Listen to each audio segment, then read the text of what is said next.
UFP, the United Federation of Podcasts.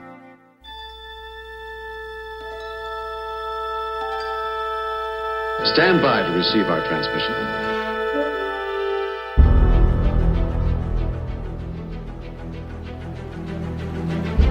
You're listening to Star Trek Weekly News with Tony Robinson, that's me. In this week's news, Anson Mount compares Pike to Kirk.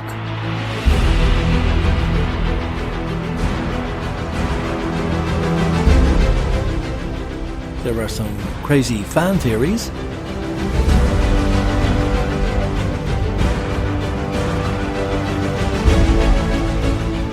All this and more coming right up.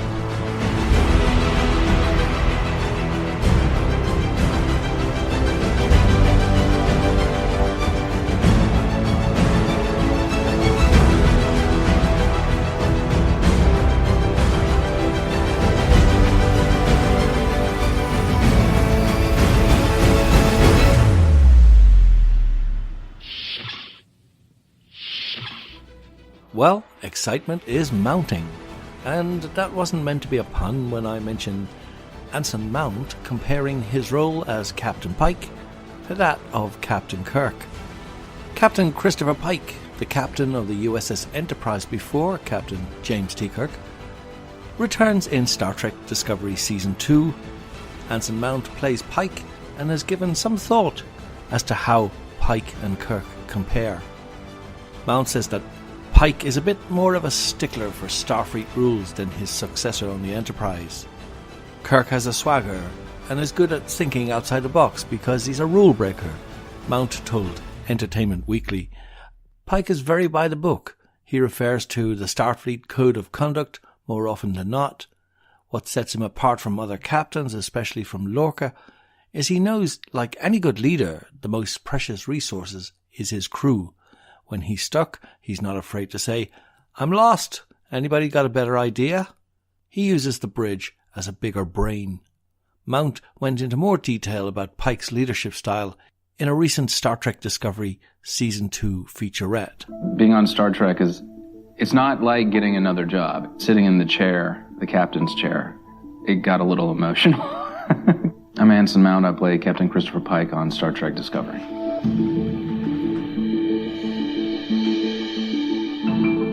The original pilot for Star Trek was shot with Jeffrey Hunter playing Captain Pike, who was the captain of the Enterprise before Kirk. There's a lot to fill in about that character's storyline, so it's an honor to play the role and help to do that. Starfleet is a promise. I give my life for you, you give your life for me. And nobody gets left behind. Aye, Captain. I need a new ready room. What the hell do people said, huh? They don't. Captain Pike is the kind of captain who is aware that his most precious resource is his crew. When we come into Season 2, the crew has had a tough time with a captain that they realized they couldn't trust. And I think Pike enters knowing that that's the wall he's up against and has to disarm them very quickly. Stand by for verification. Kidding. Oh my God, I thought I broke a captain. He is completely unafraid to admit he has no idea what the right decision is. He utilizes his crew as much as commands them. I think that's a really good quality in a leader. Wherever our mission takes us, we'll try to make a little noise, ruffle a few feathers. Welcome to Discovery.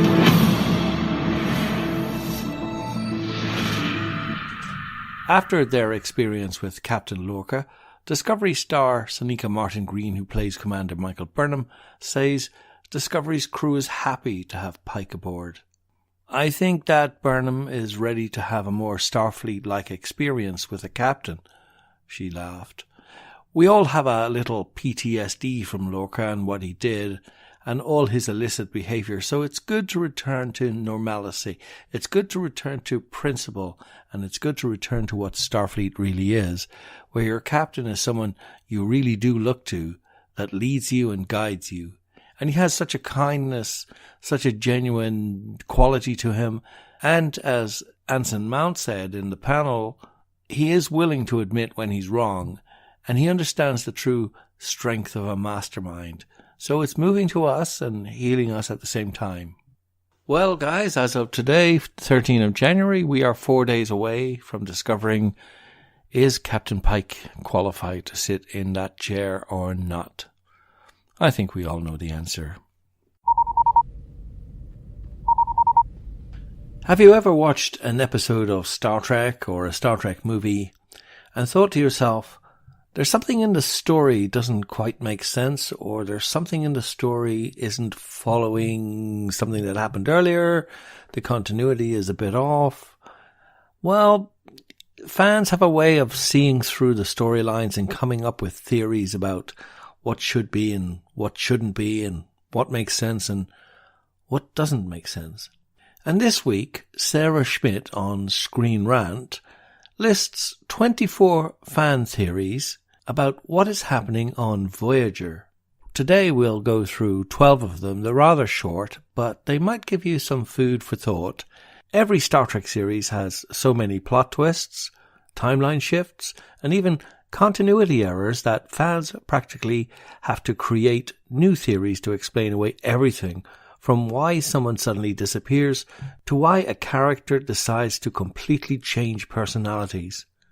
Most fan theories are floating out in deep space without any support, fueled only by a deep desire and some overthinking. While there's definitely a place for that in every fandom, and fans certainly shouldn't be ashamed for altering or mashing up their favourite pieces of Star Trek lore purely for pleasure, it doesn't mean that any of those fan ideas could actually be possible within the confines of the actual show. On the other hand, some Star Trek fan theories make so much sense that many fans have pretty much decided that they are canon.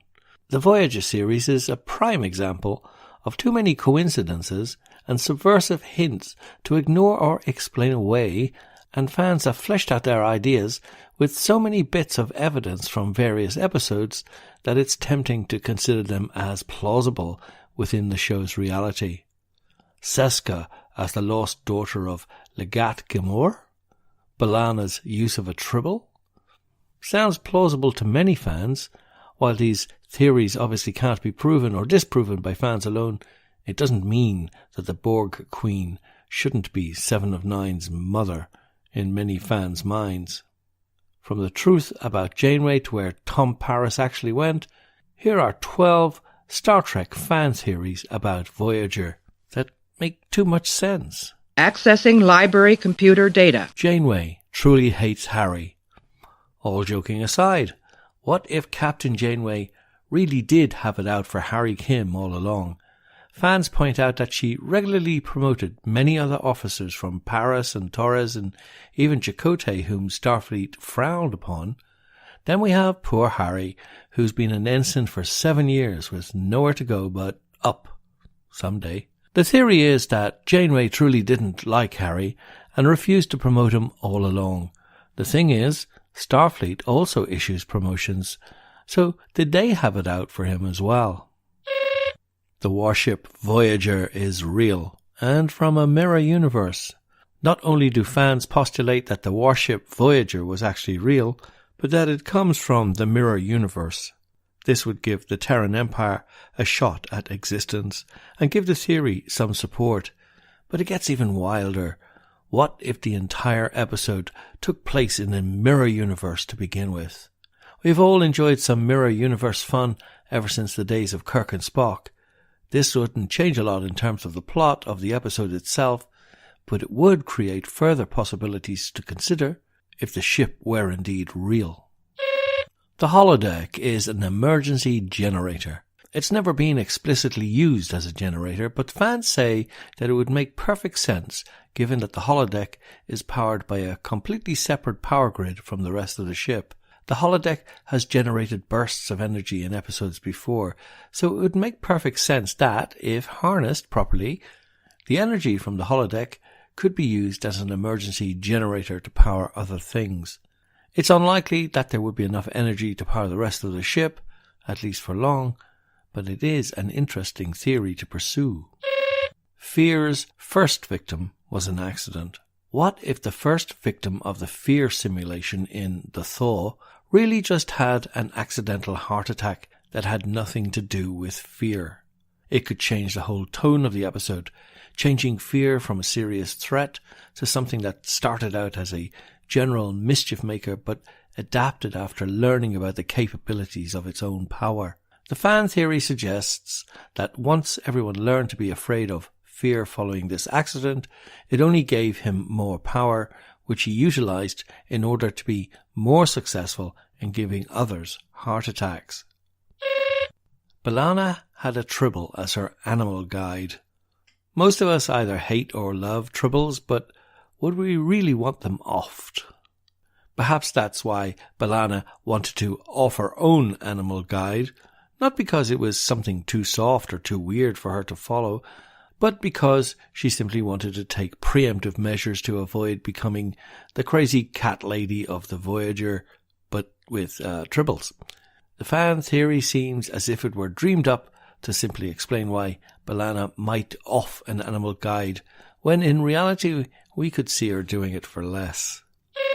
Voyager's deuterium shortage was a cover-up for something else. Why would Voyager ever run out of deuterium? As an isotope of hydrogen, it's plentiful throughout the universe, and it's laughable to think it would be in such high demand. Some fans think that deuterium was just a code word for something much more secretly coveted that the ship was either after or regularly needed. Perhaps the substance was too precious to speak about, especially if large ears were listening, so they used deuterium instead. It's not an impossible idea, although there really isn't much concrete evidence to support it. The lost daughter of Legat Gamor is Seska.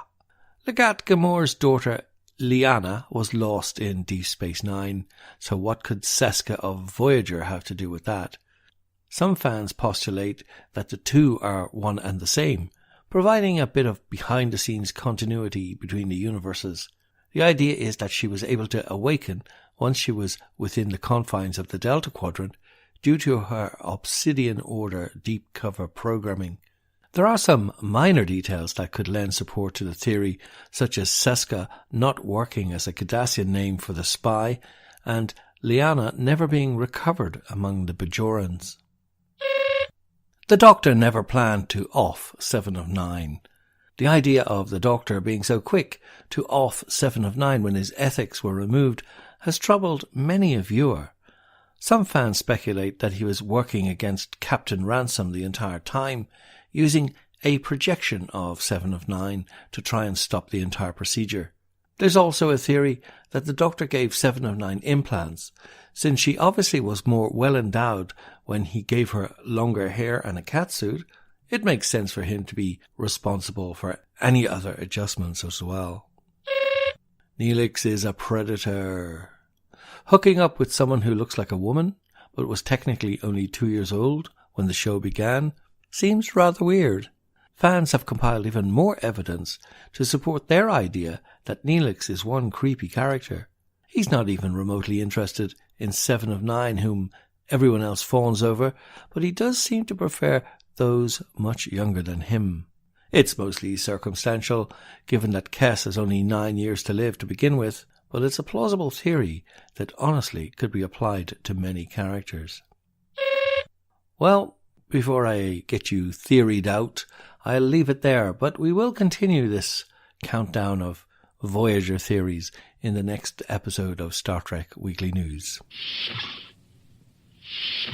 Well, it is that time again, and we have to leave you. We have to go and prepare for the next episode of Star Trek Weekly News.